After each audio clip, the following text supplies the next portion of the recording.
I think a lot of parents, when your kid comes out, a lot of parents would go like, well, yeah. I think we probably knew before you. I think my exact comment was, yeah. Do you want waffles or pancakes?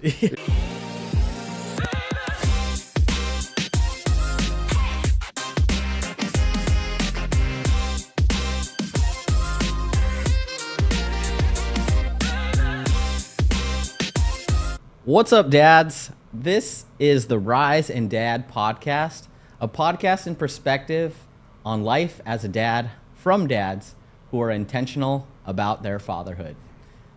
I'm your host, Kevin Delro, and I have such an awesome guest today. This is Ty, and Ty is the VP of Brand and Marketing at the Seahawks here in Seattle. He's got a really cool job and a really cool story to tell also about his fatherhood and being a dad. I'm so excited to have you here, man. Thanks for having me. This is awesome. Yeah, so Ty, you and I know each other from playing basketball together. That's right. We get to play hoops together time and time. And Ty's got a nice little mid-range, Oh. a little midi jumper that I've always liked. Old man hoops. There you go. You got to develop old it. man strength too. Well, So yeah, I was really excited to get Ty here because what you'll learn is that he's got such an awesome story about fatherhood, acceptance, learning, and just this entire formation into learning and accepting and loving your child no matter what. And I just love that story. Ty, we'll just start. Why don't you give us your dad stats? yeah, I've got two lovely kids. I've got Andy, my daughter Andy. She turns 19 in a couple weeks.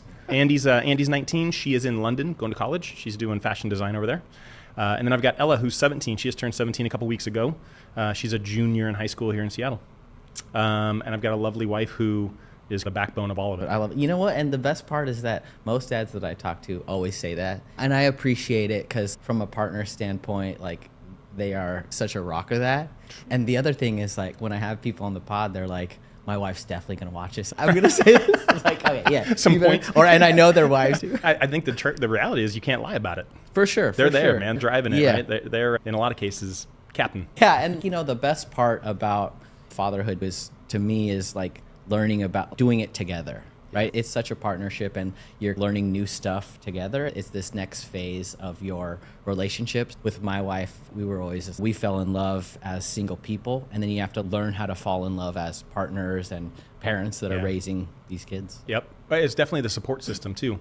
When you goof up, because you're gonna, Yeah. or something doesn't quite go right, or you catch a string of losses instead of family wins, you need that other person that's in it with you to lean on and let them lean on you. So it's definitely a partnership. Yeah, I feel you on the losses too. Like those are the biggest times, right? Oh. During those. They seem like they come in bunches too. And I think at times if you catch a couple of them, Yeah. you're like, what's going on? Yeah. Why we got to get it? So it's something my wife is very intentional on making sure that when we get wins, she's really good about hitting pause and going, Ella made the cheer team. Andy got into this incredible school in London. Like, you got a new job. I got a job. Like, you get these things, and it's important to hit pause and acknowledge it. Because otherwise, you can sometimes get the swirl on the L's instead of the wins. Yeah, man, I love it. You got such good positivity. You gotta be. That's why I brought this guy on the pod. 2 cups of coffee this morning. I'm ready to rock. Let's go. Awesome. Okay, I usually ask guests about when they found out that they were going to become a dad. Sure. And I know that you shared a really good story with how you found out, or more about putting that on a customer service rep. Sure. Yeah. Tell me that story. I think it's funny, and I think obviously everybody has their own sort of story. We had pulled the goalie, or whatever the phrase you want to. We were going to try. We were trying, and people had said, "Hey, be prepared that it could take a while." And sure enough, it didn't. Like quick and Same. It was like, Dude, my wife was like, "Hey, we need to like start now," and I'm like, "Okay, everybody has issues," and she's pregnant. Yes, tomorrow. 100%, 100%. Like you just put some mental fortitude behind it. And Yeah. We had the exact same thing, right? There was no trying, there was no delay. Luckily, you know, and I think that we don't take that lightly. I think we were prepared for a slog or whatever. Like, You think of the worst sometimes. You do, especially on that stuff. And I think like a lot of us, I had no clue what that even meant. What does that even mean? Up until then, I'd gone my whole life trying not to get pregnant. Right? And all of a sudden, it's like, now we got to flip the script and go for it. And so, we were in our first house. We were like I said, we were trying. And I think my wife had kind of found out from a friend that maybe they kind of had their periods, or, they anyway, she basically said, we got to get some pregnancy tests and check. And And so we tested, and of course, there's a really clear, like on the package, it's like a really clear, like if a plus sign, shows up, yeah. and it's like, that makes sense. And then of course, it's like, if just this line shows or just this line shows, like, you're also pregnant, right? Like, Yeah. and so we read all that, and of course, ours came back, and it was just one of the lines, like maybe just the vertical line or whatever. Yeah. And again, like the package is pretty clear. It's like, Yeah. and we were both just like, I don't know, we got a call. So there's an 800 number on there, and so we just put it on the poor customer service person who somebody overseas. And of course, you ask the question, and I'm sure phone call number 400 that day of, it's just the vertical line, and them reading back the script. Yep. Yeah. And it was just sort of like, are you sure? So anyway, it was surreal. And I think it was kind of immediate of, all right, well, this poor person on the phone just gave us the answer, and it's real. Like, here we go. And I think at that moment, like you get sweaty. And all of a sudden you're like, am I really ready for this? I had gone from, this is going to take a while to try, and maybe that time was necessary.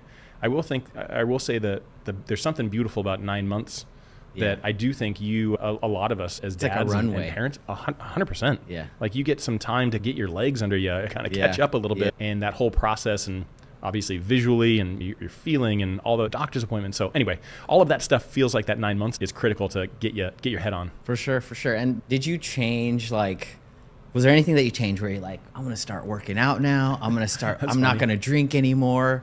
Because for me, I wouldn't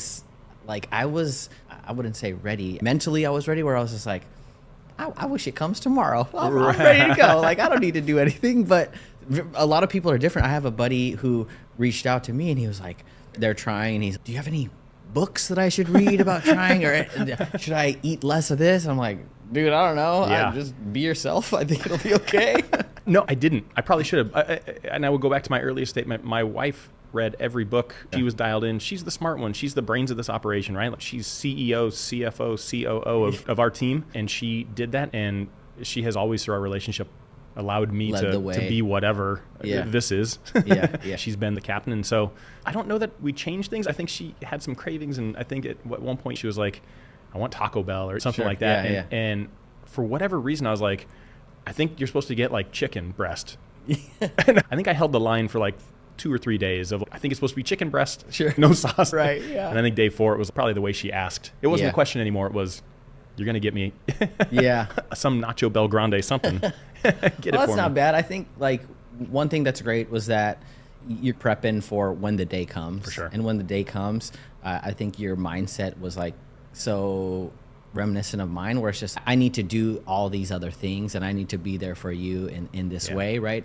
We had, I wouldn't say an issue, like a lot of times as dads will be like, I can't read your mind. Tell me what you want. Yeah. And there was this moment where it clicked, where I was like, she doesn't need to tell me to do these things, like dishes or all the other stuff. Sure. Like, it clicks where it's like, just fucking do it. It's on me know, now. It's like, don't, like, because, it's more mental load if she needs to think about what she needs to tell you to do, right? And that's when I was just like, okay, I just need to just do this shit. Yep. And then now I'm your partner. That's right. I'll pick up my part of the load, and should have been.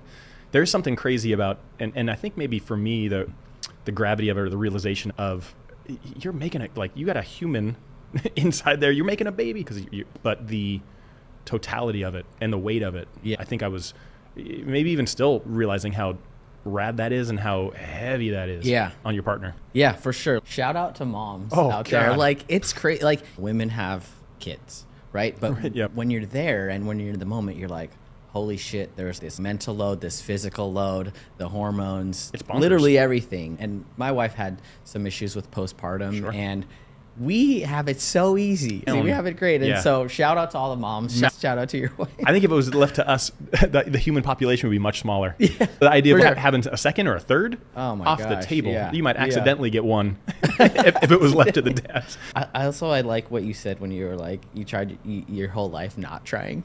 Yeah, you do, right? Yeah, like in your high school, college days. 100%. Like, God damn, now you're like, wait, how do we flip this? Yeah, what are we doing? What are we doing?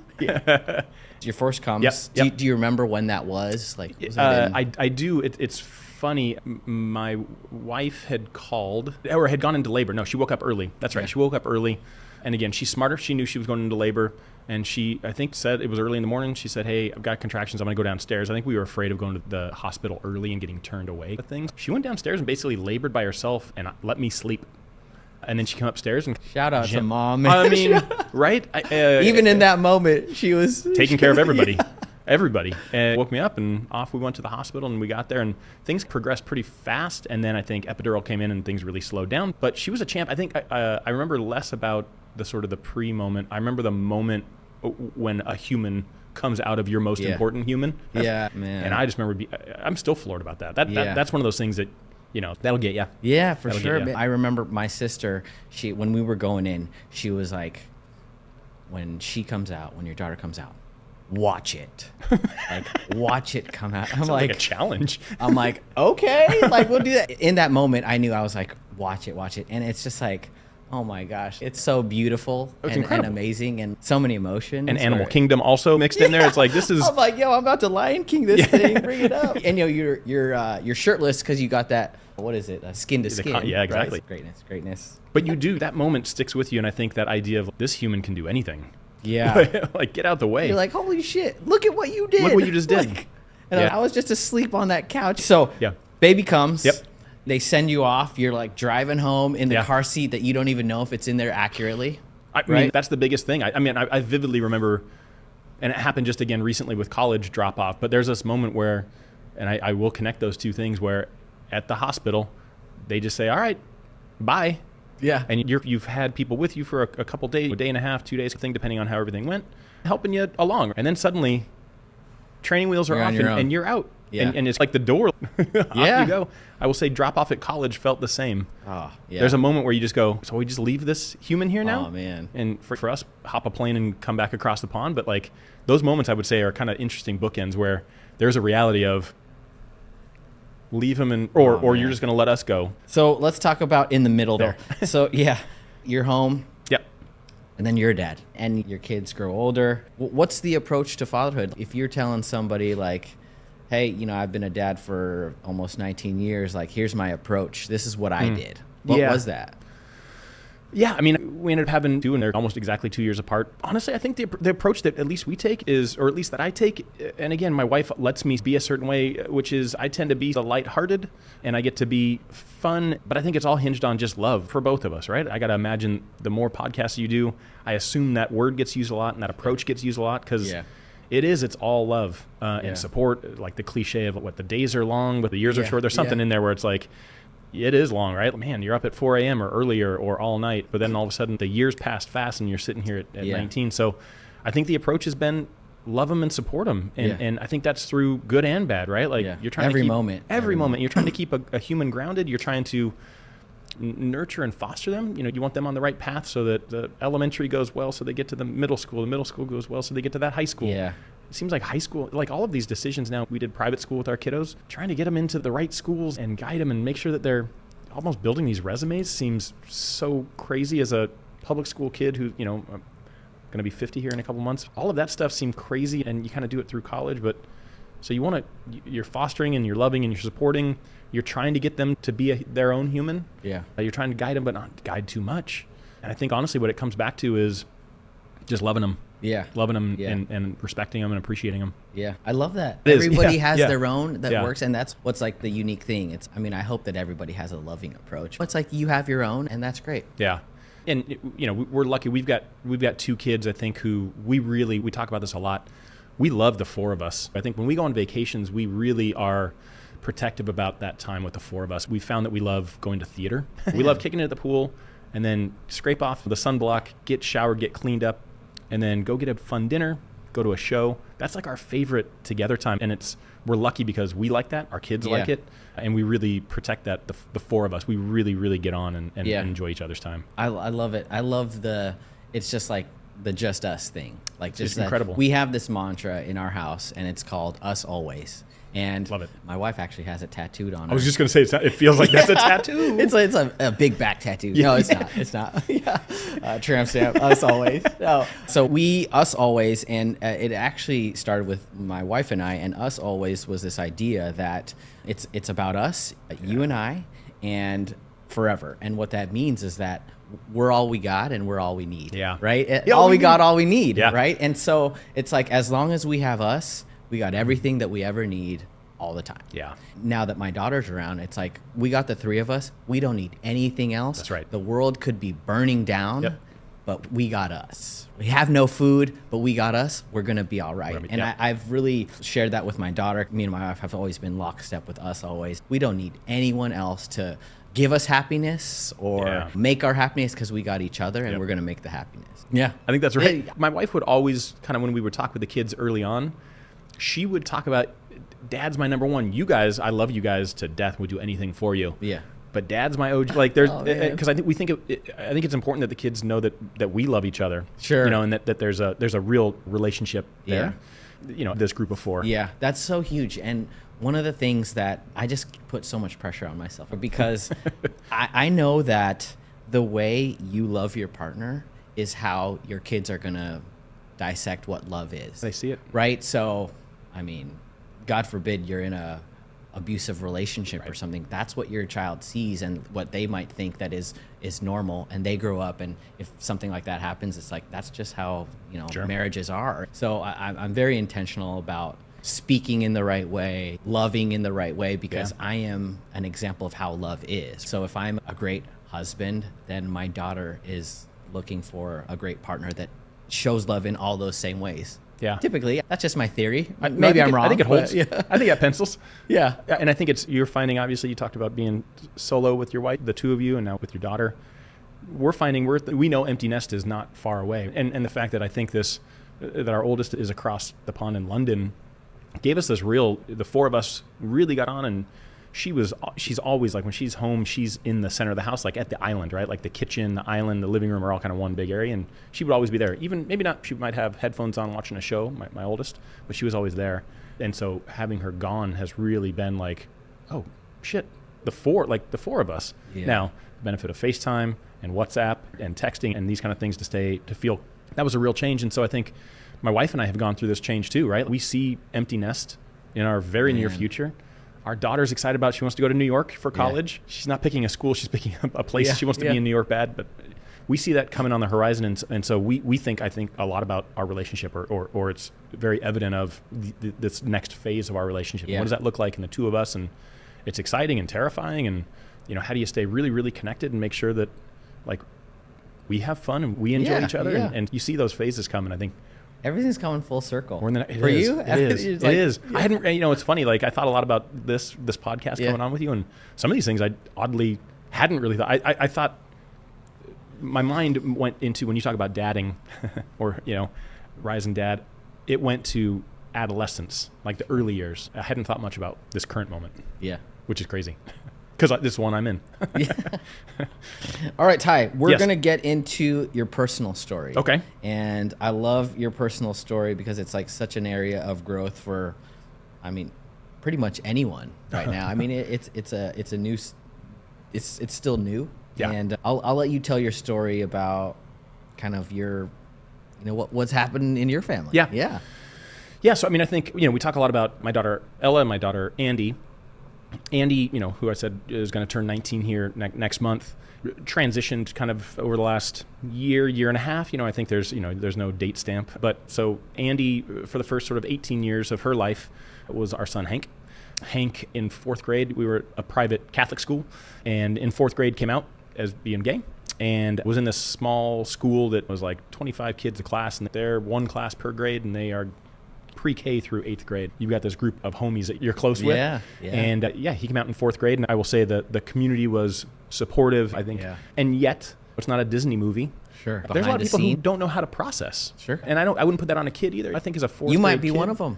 You might be. Yeah. Yeah. And I think people don't know how to process things. Again, like Hank yesterday was my buddy, and we played soccer and video games, and Hank today is now gay, and I don't know what to do, and so I don't put that on a kid. I think that's a lot to process. Yeah. So I think there were certainly rough spots and loss of friendships or closeness of friendships, and even though the community was, I think, very supportive, and we talked a lot about it when Hank came out, and with my wife and I, even for a while there was a conversation of, hey, listen, like, this isn't a Disney movie. How do you want to play this? Yeah, we love you. Like that was, we blew past the, like, and I would say, I think a lot of parents, when your kid maybe comes out, a lot of parents I think would go, well, yeah.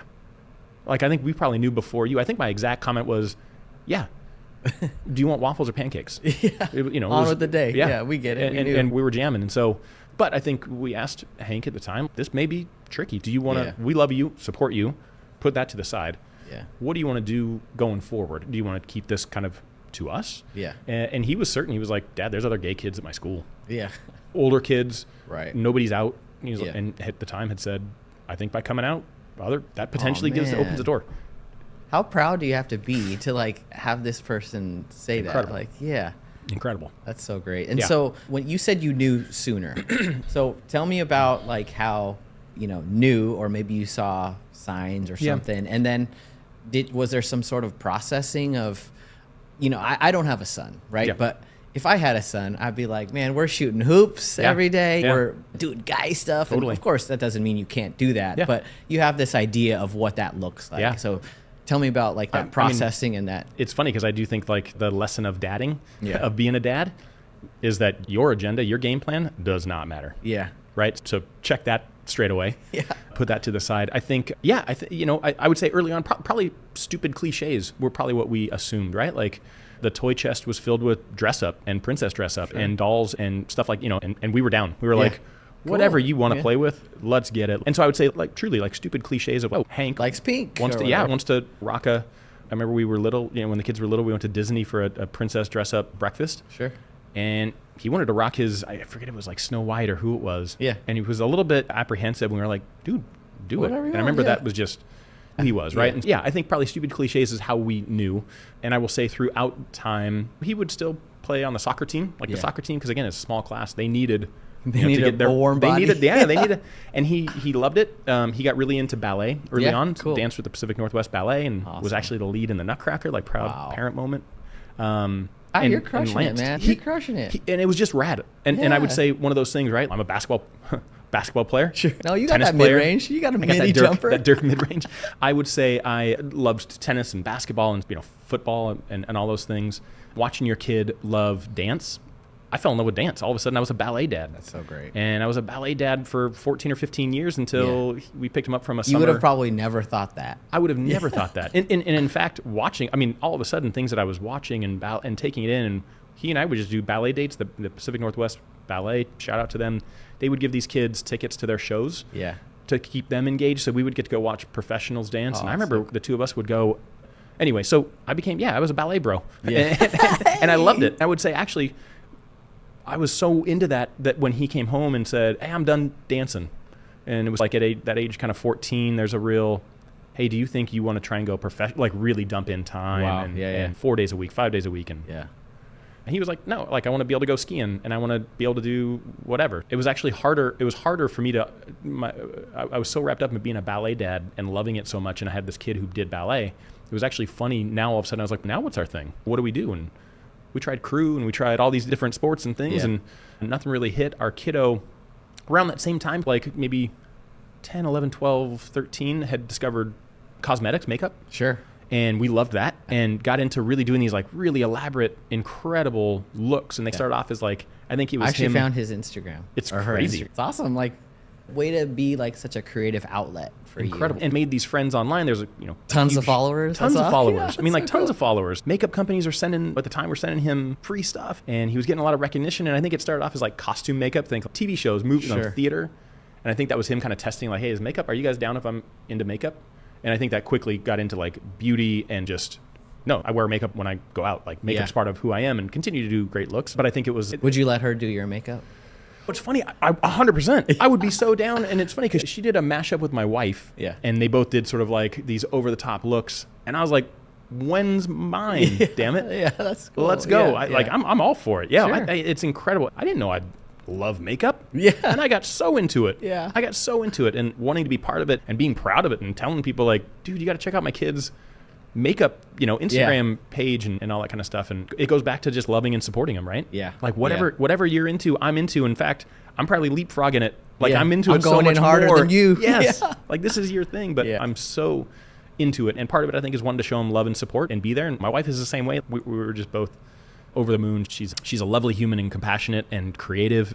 And so it's hard not to be like a huge champion of hers. Yeah. Yeah. And it's funny when you say you just knew, like with our daughter, me and my wife were so like we're going to do her room in like neutral colors. We're not going to give her any dresses or Barbies. We're going to let her choose. Yeah. And then my daughter is everything's pink, everything's Barbie, like literally the most girly The girl girly ever. It's like, she chose it. Yeah. She did it. And that's her jam. Let's go. Yeah. In fact, we started off with Hank. Hank's a pretty...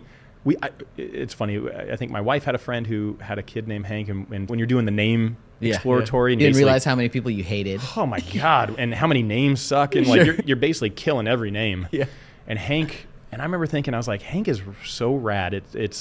I thought originally it's really going to be really funny for like this little baby, to be named Hank. It's like such a big like old man country Hank. or whatever, right? And it's like, so I thought that was really funny. Yeah. And then I was thinking through, I was like, God, and who doesn't want to have a beer with somebody named Hank? And everything was very masculine and the nursery that we made. My mother-in-law is a bit of an artist, and she had created a cowboy like swinging a lasso, and a lasso kind of spelled Hank. And so cool. Everything was like sort of masculine early. Yeah. And I think a friend was, we were talking to a friend, they were like, oh, like a Brokeback Baby, early joking, kind of at the Brokeback Mountain movie at the time that had kind of come out. And now I look back and I'm like, yeah, it was, yeah. Like he nailed it. Can you tell me about the moment when Hank came out? Yes, I could imagine there's a lot of fathers who are, thinking that this day might come for theirs, or they already have. Yeah. And so tell us about that experience. I mean, truly, and I think Hank, my wife is, again, like I will go back to, no conversation is off the table with the kids. Your wife's going to love listening to this podcast. I hope so. Yeah. She deserves it, and I think she's the best. Awesome. I don't thank her and tell her how badass she is enough, right? Because otherwise my whole day would be spent doing that. Yeah. But no conversations were ever off the table. I mean, and truly, like gender issues, sexual issues, from an early age, we were a pretty open book. We didn't censor swearing early. Sure. I tend to swear a bit myself. Yeah. It's the art form that I work with. It swears. So we've had very open conversations, and I think Hank at the time felt very comfortable with her. And I think at an early age, just sort of testing waters, right? I think there's a lot that our kids do that if we probably sit back and listen. Yeah. There's a lot of probably testing that our kids do to sit, like, how are you going to feel about this? Yeah, react. Or this, or, I like this or I don't like this. How are you going to react? And so I think, it's funny because it's funny. I'm so used now to calling her Andy. Yeah. Which is the name that she chose.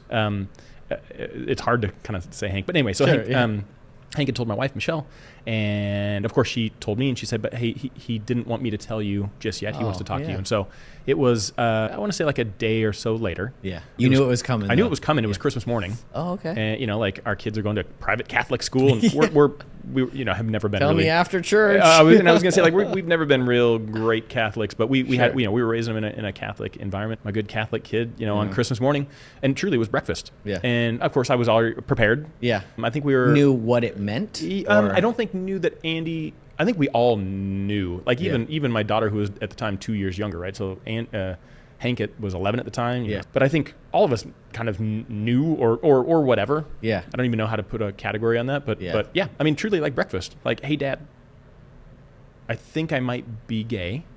And then I think it was kind of like, I am gay. I know I'm gay. It was kind of like this really quick, again, like almost sampling the water, testing the water. Yeah.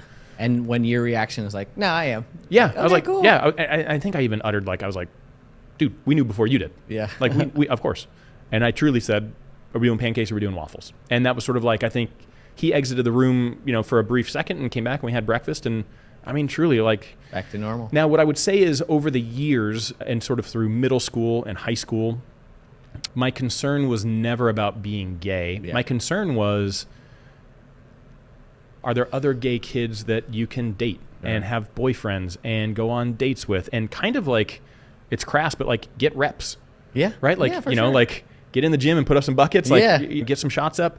There's only one other gay kid. I got to date this person, right? Or? And so I think because he was out early, he throughout his middle school and high school career was always, when these kids that weren't out, he was a sounding board, and people would want to have it on the down low, like, hey, what do you think? And he has always held very strictly here. He held back then very strictly to, that's not how I want to date somebody. Yeah. He had a boyfriend. It was a kid from another school, and God bless, man, technology now. Sure. Even at young ages, I feel like all these schools are all connected. Even back in the day, it was like, you date your high school. Yeah. Like that's your pool of. For sure. Only the cool kids dated a public school girl or something. Like, and how do you even know the other? Yeah. So had a boyfriend. Actually, it was AOL. That's what it was. It was AIM. Yeah. So he got, he's dated, but went through being a lot of people's sort of sounding board and testing, and held very firm on, I don't just want to have a boyfriend. I don't just want to kick it with the other gay kid. Yeah. And I also don't want to just be like your, undercover thing, which I really respected. It was this real and I would say this also, Andy, I think is the most wanting of a relationship of any person I've ever met. Like truly wants to find the other half. Like not just to kick it with now, but I think wants a relationship and wants to have this really deep bond. Yeah. Which is so dope. Yeah. So I think through high school when it comes through, it's because that's what they saw. Maybe, and I think a lot of parents, dads that have multiple kids would say good Lord, man, same parents, two Very kids, different. Sure. Wildly different. I hope there's something in there, but also I just think she's a lovely woman and she wants to find a lovely partner to connect with, to have that other half. And so I think that was always a drive for her and a piece that we struggled with kind of through middle school, high school, and friends too, right? Real legit friends. Yeah. Because I think she sort of, not a lot of guys that were kind of into whatever the things that she was into. Yeah. Or he at the time. A lot of girlfriends, but also high school girlfriends are doing high school girlfriend things. Yeah. And so having the gay friend is sort of a fun cliche maybe for some of them for a while, but ultimately did find a really good friend group sort of into senior year. Yeah. I mean, Hank was senior, class, school president. Yeah. Was on the swim team. That's so. And sort of, doing all these things again, preparing the resume for college, but legit friends and legit people to flirt with and have relationships with were hard to come by for a while. And I think as a parent, you never want to wish away any moments. You never want to say, you know what, middle school is rough, but high school will be you'll find your people in high school. Yeah. High school is rough, you'll find your people in college. Yeah. So you never want to, but we felt that. And I think now in college, she has found incredible friends, legit friends, authentic friendships. Yeah. And I think it is she's getting wins. That's stacking awesome. them, stacking yeah. wins. Stacking the wins, those dubs. Yeah. That's cool. What I heard, Ty, was a lot about just open communication and just keeping the channels open where almost nothing is off the table. Yeah. And that's what we try to do with our daughter, where we always say in our house, there's no secrets. We don't have no secrets with anyone, no secrets with us, because you can talk about whatever you want, whenever you want. Yeah. And to some degree, that's why my daughter walks around talking about vaginas and penises, because we don't censor anything. Yeah, good. She's like, Good. Dad, what? That's your penis. And I was like, oh my God. Here we go. but we can't say that's a bad word. And so yeah. we got a 4-year-old walking around talking about vaginas all the time. I love it. The openness is great. Yeah. I think it's what we want. And we want them to feel that they can say anything to us, Yeah. right? So if your vagina itches, which she'll tell me, Dad, my vagina, I have a wedgie in my vagina. And I'm like, yeah, you could tell me anything. And so I love that kind of came through with you, where it's just open communication, which then made it easier for when life threw you something, then you were able to navigate that. And I would again say my wife is the spear of that. She's the tip of the spear of that. And truly nothing's off the table. She'll talk about everything. I certainly want to be, I aspire, but the best version of myself.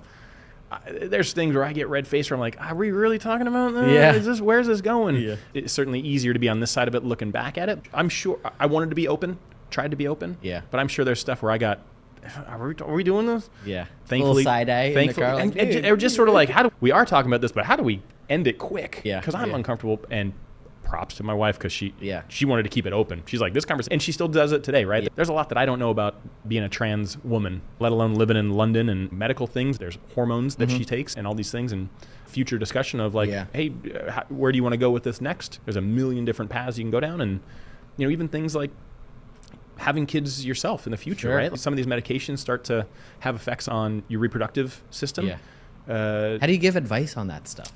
Does your wife do research? Of course. Yeah. Okay. Yeah. My wife cranked out 3 children's books about a trans kid. One from the dog's perspective, one from the parent's perspective, one from the sister's perspective. So cool. And I think she just you got to give me the links, because we'll put it in the links. They're rad. And I think we're just kind of waiting on it, right? We kind of wrote it. We want Andy to weigh in on it. She's sort of she's doing college, man. She's and same thing. Hey, do we need to? She would love to know that I'm talking about this, but hey, do you need to freeze some sperm so that in the future you and a partner have a child? You can decide if you want that, and that window starts to close based on some of the medication. But again, this is an 18-year-old, almost 19-year-old kid. You can remember, you're closer to that than I am. That's the last, what I'm thinking about is where are we going to party on Thursday? Where are we going dancing on Friday? Not what seems like a forever from now. Do I need to freeze my sperm? Yeah. But again, my wife is great. And I jump in because she brings me in to have those conversations. And we will, hey, listen, like when you're home for summer, let's put this on the list, right? Let's keep having the conversation. So yeah, you keep the conversations open. And again, like I've got a great partner who is down to that conversation is not going to die. If you think you can wait her out on an uncomfortable conversation, you, sir, are wrong.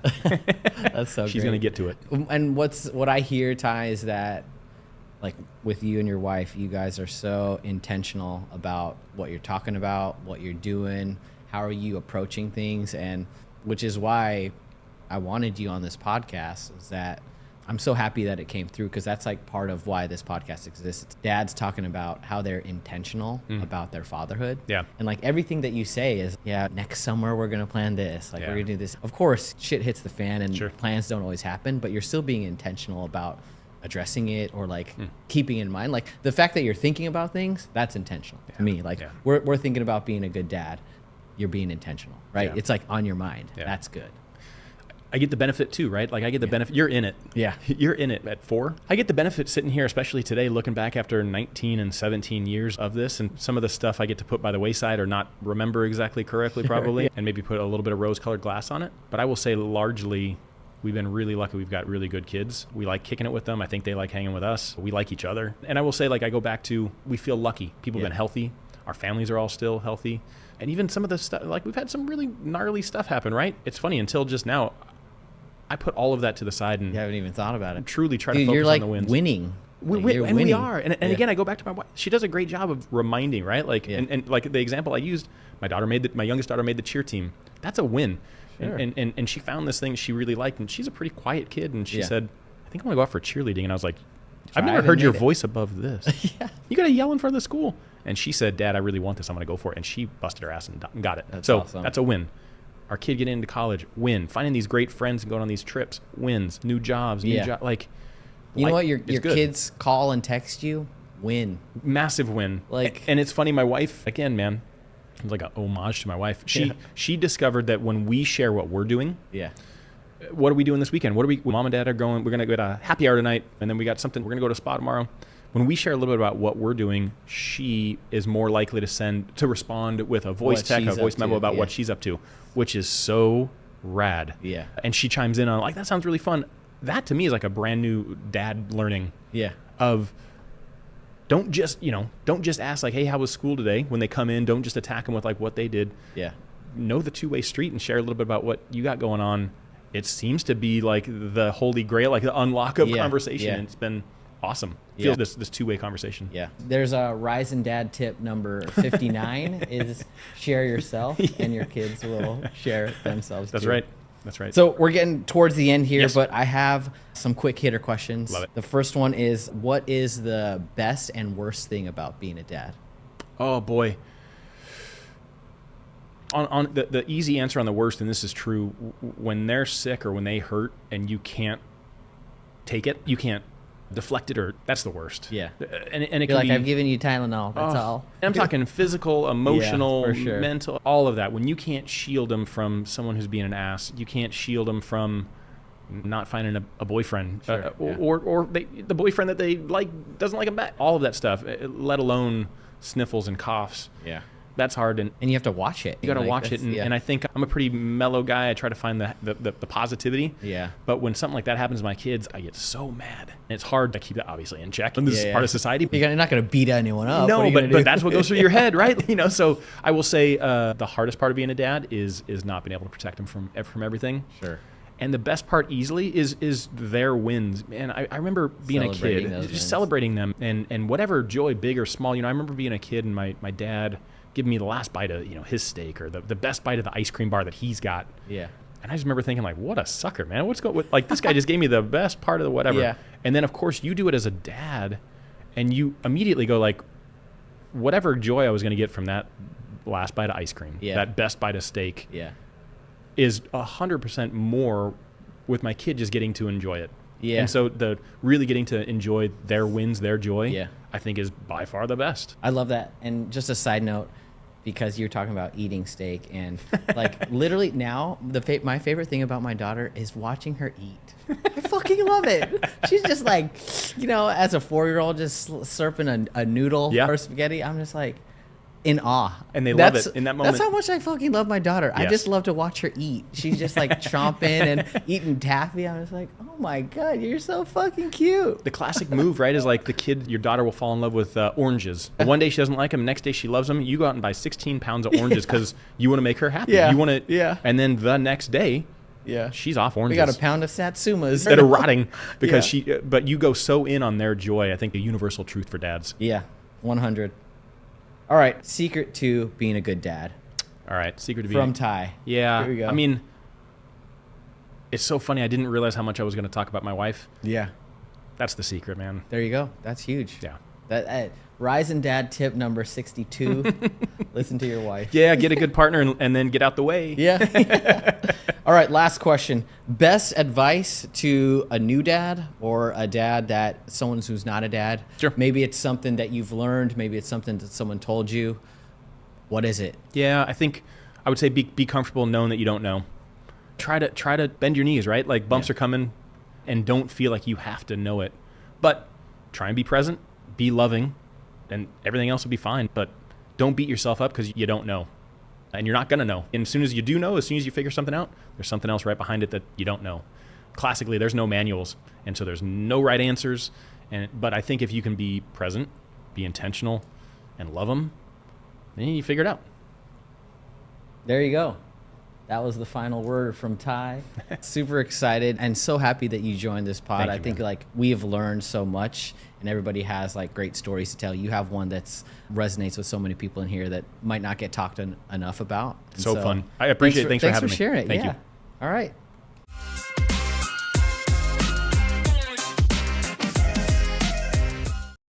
What's up, guys? It's Kevin from the Rise and Dad podcast. Thanks so much for watching this episode. We hope that you like, comment, share, subscribe, follow, rate, do all the great things that'll help us keep making content for you. Thanks a lot.